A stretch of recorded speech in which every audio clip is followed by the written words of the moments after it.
right, welcome to the podcast. We are back today with a guest and one that I'm really excited to have on, and I'm interested to just kind of talk through Chelsea Rankin's journey just in fitness in general, and then kind of leading us up through, currently she is training for a bodybuilding show, former CrossFit Games athlete on Team CrossFit Grandview 2015. Whoop, whoop. Best team that we ever had.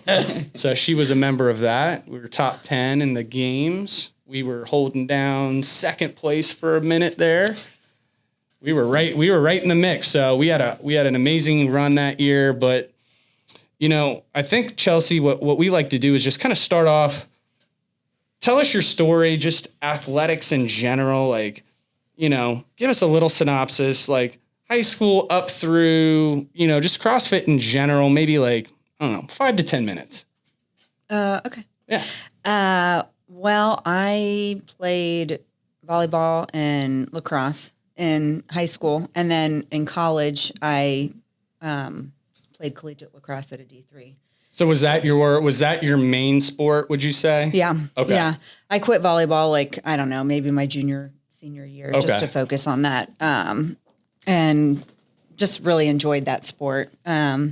So I, got a scholarship, played in college, was an All-American, went to the NCAAs my senior year, and then post-college coached a little bit around here. I coached for Worthington a little bit, and then what's the high school? Waterston. Where'd you go to high school? I always forget. Thomas, Worthington. Oh, okay. Yeah. Yeah. So I did that. And then, like most athletes after college, you're kind of like, what do I do? Yeah. So I got into marathons randomly, started running, initially it started as I'm going to check this off the box, and do a marathon. And then I really enjoyed it. And of course, knowing me, I just got competitive in it too. Yep. So I did that for a couple of years and qualified for Boston. And that year I qualified for Boston, I actually found CrossFit and supplemented half of my marathon training with CrossFit. Okay. So I ended up doing less running, leading up to the marathon and doing more CrossFit. What's funny is a lot of people, myself included, got into CrossFit to supplement another athletic venture they were doing, and it quickly just takes over whatever that was. Yeah. How long was it as you got into CrossFit and you were running before CrossFit just wiped out the running, or at least kind of started to kind of dominate the training there? Basically the year after. So I qualified for Boston. You get 2 years to basically try to enter into the mix to run the race. And by the next year, I was basically I would like to do more CrossFit and less running. Yep. I can't build muscle putting all these miles on my legs. So I ended up stopping doing marathons and then got really into CrossFit. And it was just like a fluke. One of my girlfriends was like, hey, come try it or whatever. And Marcus actually still owns Shred.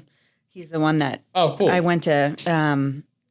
It was like a tiny little space in a warehouse, Yep. That's how all those gyms were back then. Yeah. Yep. And did the first one, loved it. And then ended up Googling, CrossFit gyms close to my house, which was German Village at that time, and started at Fit Club. And a year after that, I was like, I can't lift weight heavy if I'm running, 60 miles a week. Yeah. So I just stopped running. What year was that you started? Was that 2011? Yeah. I feel like we started about the same time. Mm-hmm. Yeah. Yeah. Yeah. I remember doing the Fit Club competition. I think we were both doing it. Yeah. And Brandon didn't tell me there were toes to bar or anything. He didn't even show up till halfway. The one in Goodell, the Goodell Park one. Yeah, I was pissed. What? I had to work. Yeah, you did that. I was at Rogue. I had to work Saturday. I showed up and she was beet red, looked so mad, and I was like, "How's it going?" And I just came straight from the gym. It's no problem. And I'm like, it's like I can't do any of these movements. We'd been dating for I don't know, 3 There weeks. was no honeymoon phase. No, Straight she into was fighting. pissed. Whatever. Yeah. It's on.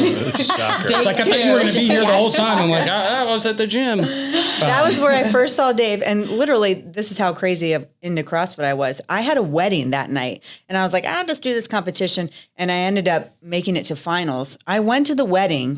And then I left the wedding. And I came back and did finals. And then I went back to the That reception. doesn't surprise me at all. Yeah, exactly.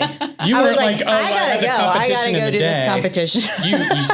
You had That was a the wedding one in the arena district. Yeah. Yeah. You had him in between events. You had Yeah. the wedding in between She events. had Yes. a sports I like bra and that. a booty shorts on. I was like, oh, I'll just like, ripped it I'll off. just do it or whatever, and then change and go to the wedding. And they're like, hey, you made it to finals. And I was like, oh, well, I'm going back. That's awesome. It's great. But yeah, great. that's when I first saw Dave. Dave was competing. That was the first time I saw you. Yeah. Love at first sight? No. Were your really. parents athletes? Like, Not really. I mean, maybe in like high school, my dad wasn't by any means, but they got really into, my mom was really into running when they got together and like throughout pregnancies and stuff like that. So they were runners. Okay. I mean, yeah, I just wonder where you get that like competitive edge, that drive. You don't know. You're my still trying to figure it my out. mom probably would ask the same question. Where is People this ask coming that from? about me, like in my family. I'm like, I don't know. I don't know. Stork dropped me off. Yeah. I don't know where it comes from, but So you I always got to have something. So you ended up Yeah. competing in what? About 4 CrossFit regionals. So I got into CrossFit. I did regionals. I think the first couple years on the team, on Fit Club's team. One year, Dave and I did it on a team. I did a couple regionals individually, and then The one on our team. then the one I'm with you guys. Yep. And The two then with those. so you had kind of a period after competing where you were still doing some CrossFit, doing like from afar it looked like longer versions of almost like boot camp style workouts, like that you were creating for you and Dave's gym at Yeah. IPA. Those looked really fun. I like those a lot. I Yeah. miss those workouts. And then that kind of led into like you didn't have like a real direction you were going specifically like with a goal. And it seems like you're pretty goal oriented. Like if you don't have something you're going for, you start to like get antsy. Yeah. And I worked with Katie, who's my coach now, just like for nutrition. Yep. Randomly one year, I was like, oh, I want to get a bit leaner. And like, I mean, I know how to do it, but like most people, it's like, unless I have somebody there that I'm like checking in with, I'm not going to hold myself accountable. Getting some accountability. So I worked with her and she kind of got me lean one year and was like, I don't know, you could probably do a show. You're like so lean. And I was like, I think Danielle Haley, she Yep. had done it. And I was like, I mean, I could try it. So what ended up being, we were just going to go right into it and do a show. And she was kind of like, I think you would benefit from putting some muscle on and just like not bulking, but, going through a growth phase. So that's kind of when it got serious. I was like, okay, let's do this. Then you're going to put months into that, then another few months into coming back down the ladder. Just for something different. I mean, like CrossFit is always going to be my first love. My body was beat up from doing it for so long. And even when we own the gym and we're just kind of working out, I'm pushing myself, probably more so than I need to, just so I just feel like I really destroyed my body for a while. Yep. And was kind of like, all right, let's see what this style working out, which is like a little more cardio is more like zone 2, it's controlled. And then the lifting, initially was really boring because it's literally the same lifts every week, over and over again. You're just trying to push a rep, push a weight, Yep. And coming from CrossFit, that can be kind of tedious initially. Now I love it. You're running around like a sport and jumping around and doing all that. And then it's more like you're feeling and squeezing and. Yeah. And I really, it's taught me a lot. I mean, I have learned how to, throughout my entire CrossFit career, and it's not a knock on CrossFit. It's just like, I didn't take the time to really prioritize that. I never knew how to contract specific muscles, specifically my lats and my glutes. Or I would release in a lift, you know what I mean, and not keep tension. Yep. And I feel like bodybuilding has just taught me how to do that. Yep. So it's slowed things down, but I just feel like I lift better, now. So like Joe, who you work with, who was our former Power Hour coach, he talked a lot about when he was training us. So CrossFit people have a way of like, we're not grinding through weights. It's like if we miss, it's like we're very explosive and then just suddenly stop. So like he would have us do like a lot of like high rep band work or try and get us to grind on lifts and things. So all our strength wasn't just in like fast strength. So like, you had some stability and strength in ways that wasn't like, kind of like that Olympic weightlifting miss on everything, whether you were squatting or deadlifting, because you do see it in CrossFit, people like suddenly miss, where power lifters, like they'll grind through some like lifts. And he was trying to get like you to have both of those types of strengths. And it sounds like the bodybuilding was similar to that. I mean, and Joe to this day, I still work with him. So I recruited him, he trained us for the games. Yep. He's fantastic. I mean, he was a little crazier then, he's grown as a coach too over the years, but I went back to him and basically said, hey, how do you feel about training me for a bodybuilding show? Seems like that's became almost more like sort of a niche that he's dove into in recent years. So good at it. But even to this day, he'll be like, we're not CrossFitting this. You know what I mean? Like, because if you just like put me on a leg press and let me go ham, then I'm going to, he's like, you have to keep it in this muscle group. When you lose it, the lift is done. Yep. You know what I mean? Like you're not going to like hit a couple more reps, and blow your quads out. You know what I mean? He's like, if you don't feel it in your glutes anymore, the lift is done. So to this day, he still will be like, we're not CrossFitting this. Yep. Yeah. I think it's neat that you're coming to this like after CrossFit. I kind of came, like I did a little bit of the show stuff, not on your level at all, but I never really... no. I've only done local stuff. But you're up for a pro show. But I think like coming from CrossFit and feeling how it beats up your body, and then now to like recruit those muscles, because I'm kind of coming to that myself. And now it's almost like this belief, like I think if someone is new to working out, they should go through like Power Hour. Like I try to get people to do Power Hour for 6 to 9 months to really understand what you're recruiting, how to recruit properly, build that base, like that foundation of strength, and then go to CrossFit so you don't injure yourself. Because if it becomes too competitive, or if you're in good enough shape, like you're in good enough shape running, I was in good enough shape just kind of working out, doing whatever, you can just plow through everything, and it's just like a detriment to your body, where like every time I'm doing wall ball, I'm just like bottoming out, and like slamming my knees or whatever it is. Every lift is just like slamming myself around, where I can kind of like come to appreciate it now. And you're really doing that, like really learning how to activate each muscle group. And it's kind of a cool like transition into it, Yeah. Well, and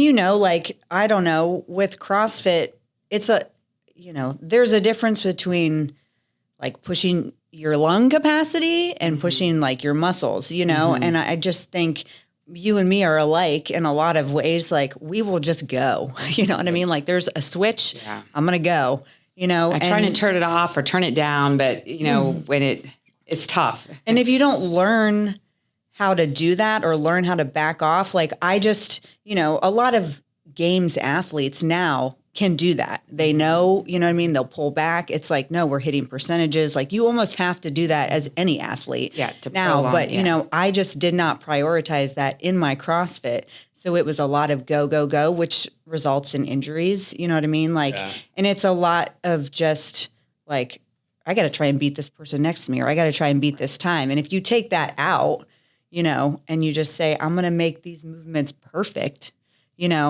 regardless of what my lungs feel like, it's a lot just more moderate work and Well, I think skill and technique. competitive CrossFit now it's gotten a lot more sophisticated where it's a real sport. There's definitely, if you're a competitive athlete in CrossFit, there's a season, there's a periodization, there's cycles, stuff like that. Like the average CrossFitter, I think constantly varied is good. It's just about long-term consistency. But as a professional, I guess, quote unquote professional, like competitive CrossFit athlete, like that, I think it took a while to figure out that we need to approach this more like any other athlete that has seasons, and I can't just go hard year round if I'm going to be successful in this. And in the beginning, it was just like bunch of military dudes were like, what are we going to do today? Let's see how hard we can make together. this. Like the dirtiest gym, the most scrap together equipment. Let's go real hard and then drink afterwards. Yeah, no, that's a good point because, bodybuilding definitely has an off season, like where everyone, like during the winter, that's your season to relax, to put on muscle. And there's competitions, but I remember I found one in November once because I randomly decided I wanted to do it.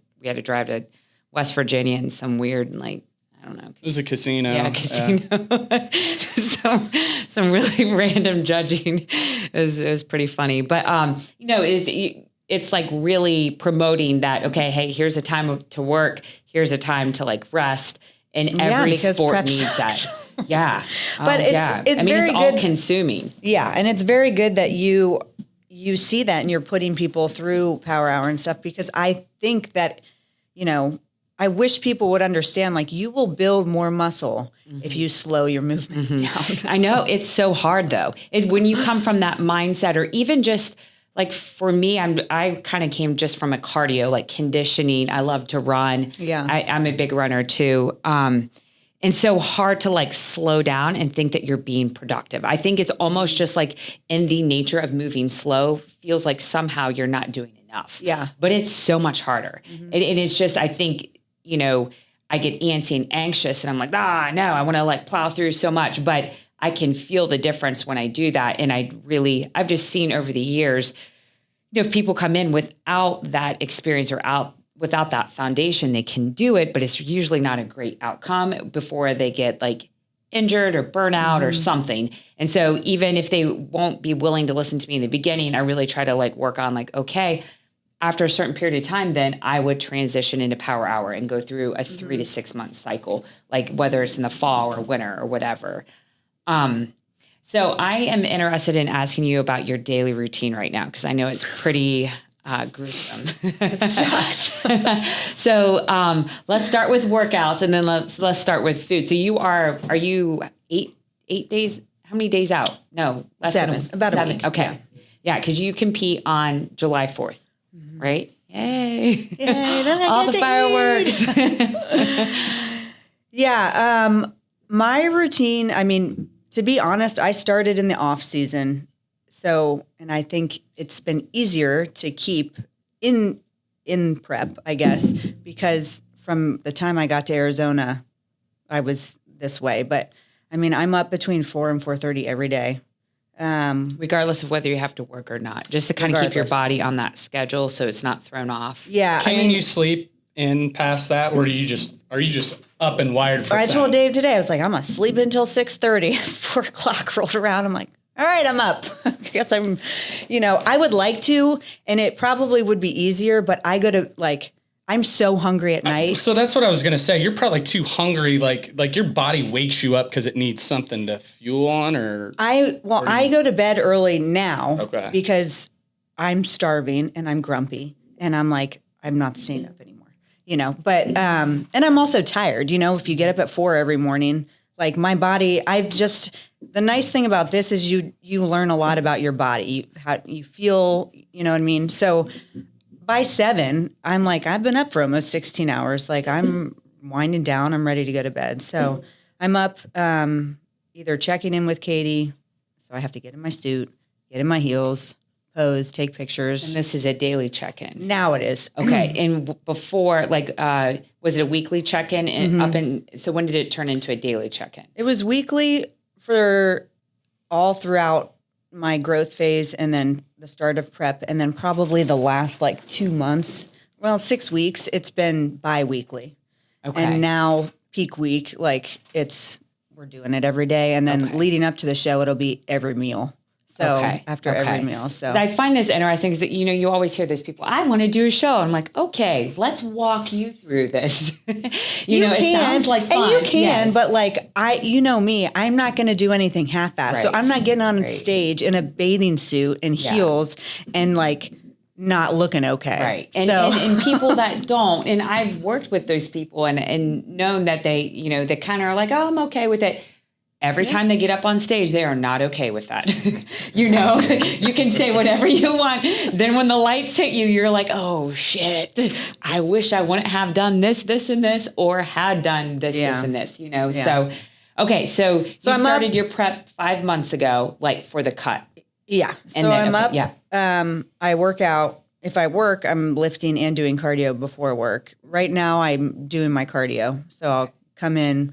I just find that it's easier to like do some monotonous stuff when my body's not awake. Mm-hmm. And thank God for Kiri Gold, because I hope I don't start crying, because she has come in with me in the mornings like, oh, I love that girl so much. Sorry. So it happens when you get this far into prep. Your hormones are all messed Your emotions are all, you can't hide them. You have no energy to hide it. But I'll get up, do cardio. And then, normally I'm going back, walking the dogs, getting coffee, whatever, have a first meal, and then I'm back lifting. And she shows up and does it with you? She has a couple days a week.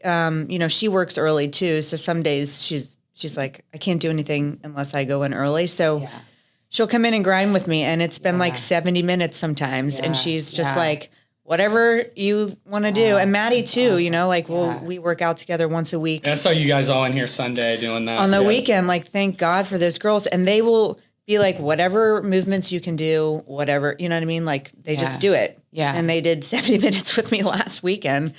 I usually will get my cardio. I mean, I can lift in the morning, but it's just easier to get that done. And so the step mill I've seen has been a big favorite. What are some other things? So you'll do like 70 minutes on the step mill, or I am like unique in that I am not, my coach and other people have been like, it should be very minimal, watch a show. No, I'm going to push myself a little harder than that. I'm not going to like sit on a recumbent bike and watch a movie for an hour. I was always that way too. I'd rather stab my eye out with a pen or something So for 70 minutes. I did do the step mill a lot, which I actually really like. I didn't think I would, but once you set it, it's like, that's on our wish list. Yeah. Once you set it, it's like, well, I can't slow down unless I push the button. I love the step mill. I miss that. Yeah, those are nice. They're if you want to get a good one though, they're like, you got to pay for them. Yeah. They're not cheap. Yeah. The good ones that Coming in the fall. we'll see. 2024. I know. I want to get one. I'm Trust manifesting me. it, just like I did the booty builder. There you go. And here we go. But I have done literally, I guess, technically, kind of, the first season I did do CrossFit. This season I was like, I'm going to listen to my coach and not do any. But I have literally done every variation you can think of a ski erg, a rower, a concept 2 bike, burpees, double unders, like So you're just sandbag mixing carries, it up. Yeah. farmer carries. I mean, anything where I'm just moving. Okay.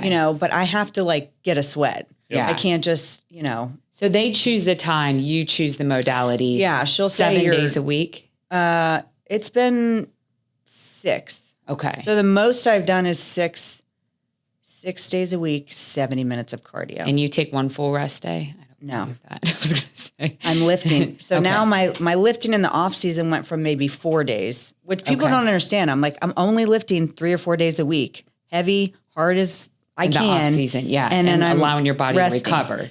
Now it's 6 to 7 days of lifting. But now it's just like a lot of smaller movements. But once you on. get once you get to a certain point in prep, I'm not going for weight. You know what I mean? Yeah. Like today it's going to be like, I'm just checking a box. Yeah. Right. So your weight, your strength goes down and Blood flow and burn. then it becomes contraction. Yeah. Just you're in it for the contraction. So, but yeah, so it's 70 minutes of cardio and then it's an hour to an hour and a half of lifting a day. Okay. And what's your splits for the lifts? She has me I have a quad focused leg day. I have 2 pull days, 2 push days, and I have a glute focused day, which I use Joe for. Okay. Okay. And does she have a quad and a glute focus day because those are areas that you want to focus on, or is that like with everyone? When we started, we only had one leg day, but yeah, I mean, I don't know if she wanted, more development. My quads definitely got more developed this year. Yeah. So I don't know. I mean, like I need a glute specific day because my glutes need to grow. Yeah.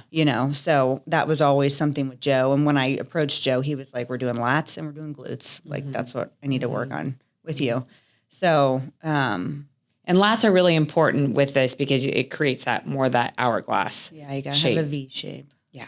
I still have, that's going to be a weakness. The lat flare is very difficult for me. Yeah. And it's tough for me, it was always just tough to even feel them to pull them out. Yeah. Because I was real tight and just not developed there. But yeah. Okay. So 70 minutes cardio, then an hour to an hour and a half of weight training. Mm-hmm. Okay. Like at some point, I mean, I tried to be better at it earlier in the season where, you don't really want to put them together. That's not really promoting muscle growth, or I'll prioritize my lifting over my cardio. Now it's like, I just get it in when I get it in. Yeah. I don't care about fasted. I don't care whatever. Normally I do cardio in the morning first, but now I'm like, all right, well, if I feel most awake at 10 o'clock, then that's when I'm going to lift. I'm not going to wait until like 3 p.m. to try to drag myself back to the gym and lift. Did she recommend fasted cardio? Or is she does, but all the research says it doesn't matter. Yeah. I always felt like it didn't. And actually it was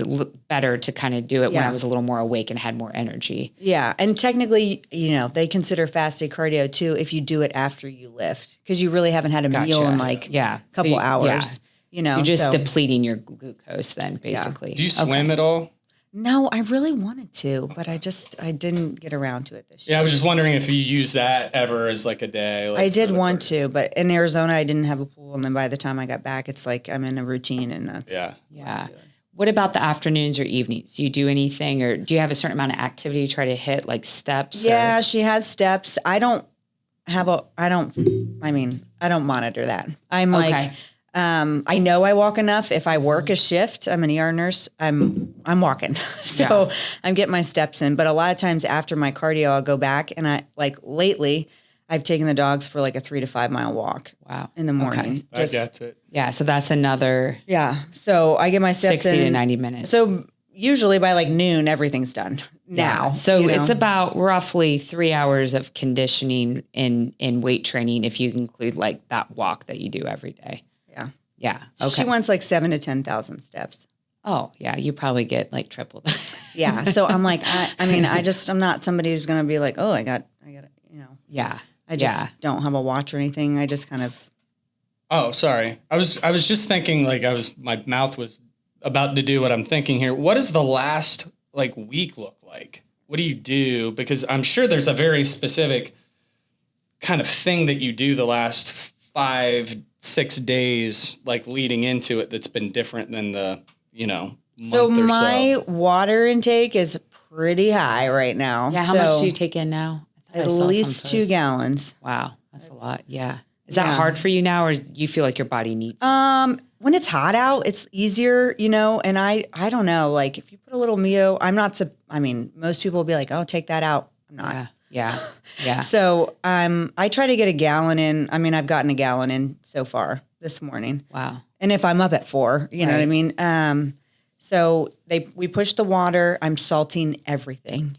Yeah. Just salt, whatever you want, And then my cardio will start to go down. Like it's down from 70 to 60. Tomorrow it'll be 55. So it starts going down. And then the day before, my lifting is just kind of meh. It's like get in, check some boxes. Yep. The day before it'll be like a full body, just kind of, 2 sets of 15, just like get a pump. But probably starting, if my show's on Thursday, probably starting Tuesday, she will make my meal plan and we'll start carb loading. So then you actually get carbs for a day or 2 leading up to the show. So you start kind of carb loading, water intake goes down. So my water. Do you mess with your sodium? We didn't last year, but she will this year. Yeah. I don't know how. I don't know if she'll be like, no salt, but the day of the show, you're salting everything. Yeah. Too, It fills up your muscles it makes you a little vascular. And the day of the show, literally, I mean, you're literally just eating starch and your protein intake goes way down, the day or two before the show, and the day of the show, barely any protein. I just wake up to eat your food. Like, forget about the show.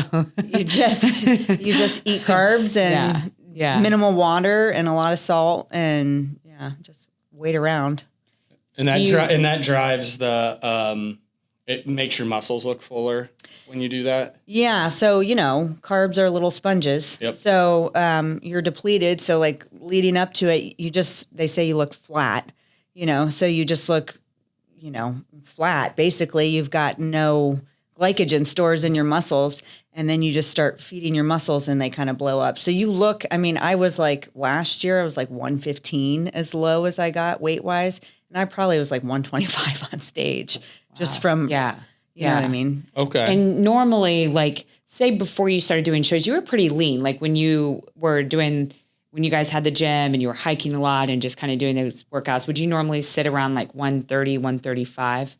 Yeah. And I'm sitting around like 122 right now. Okay. Like I'm heavier. Well, that's great because you've put on a ton of muscle. But like, the thing is, and this is why I tell people, like, the scale is shit. Don't even look at the scale for anything. My weight will fluctuate 5 pounds if I have a, like, refeed day or if I go off the walls. Mm-hmm. I'll be 5 pounds heavier the next day, but I'm probably 7 pounds heavier than I was last year, but my suit had to be taken in an inch on each side of my hips. Wow. That's so I went to try it on and she, like 5 weeks out, and she's like, I got to take it in like an inch from being on stage last year. So, my hips have still shrunk. Yeah. But I'm heavier. So don't go off the scale, people. Yeah, I know. It's a hard lesson for all the women out there who die weighing myself. Put the weight on my coffin. It was good. It was a good day. So I have a question. You've been super lean and tight now. You've been doing this prep for like 5 months. Brandon, like a month ago, he's like, Chelsea's so lean, she might just need to do the show now. How's she going to hang in there? I know. That's how I feel. So after this... If only, Brandon. Poor Dave. Even just for your like health and stuff, you're going to have to like, eat, gain some weight and all of that. Is that a tough transition coming out of like, I've been...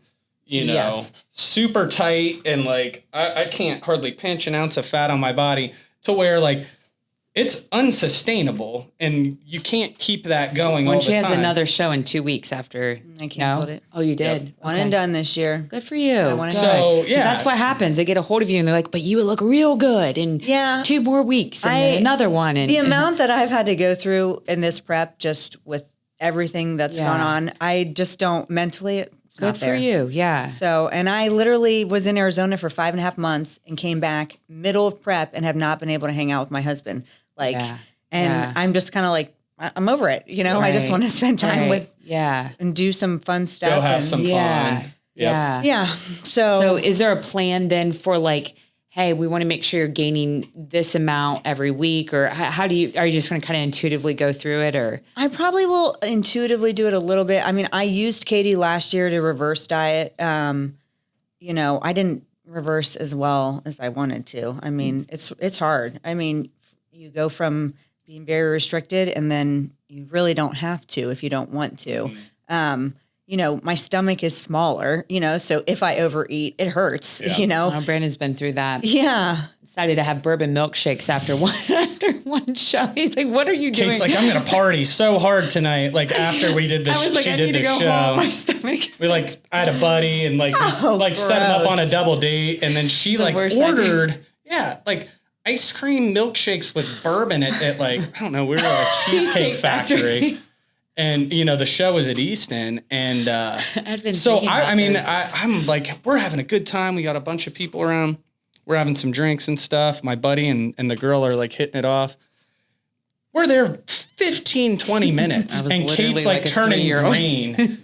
like a 4-year-old who ate too much candy. Like slumping That's down what in the boot. happens. Yeah, you feel Her horrible. body just like short Your body will circuited. shut down. It's like you just Think turn a about the computer worst off. hangover that you've had, It's and that's awful. how it feels. Yeah. It feels like you are hungover and groggy. Like, well, I guess we're going home. And it right really now. messes with you mentally, I think, also because your body's just like so haywire, you know? Yeah, it definitely takes a little bit of time, right? Like you're gonna be upset that you're not as lean. You know what I mean? Like body fat comes back on, you know, you have to learn how to control certain urges with food because you can't really go ham. That's why people reverse diet. Like, so they slowly add things in, you know, but then, you know, I reached a point in my off season last year. I was the biggest I've probably ever been. And I was so happy. I mean, I felt good. I felt strong.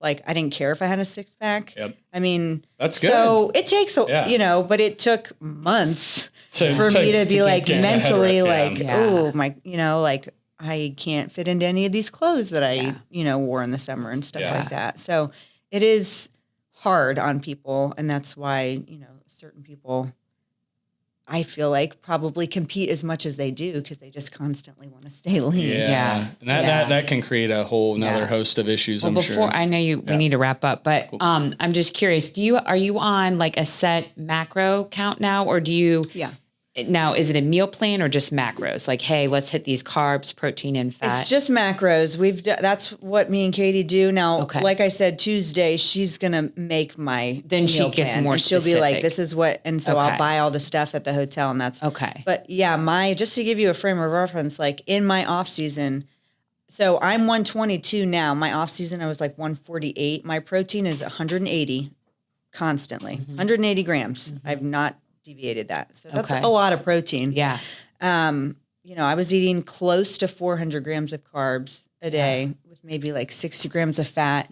And now, and it's just literally week after week, slowly we take it down. And now I'm at 180 grams of protein, 30 grams of fat, and 100 grams of carbs.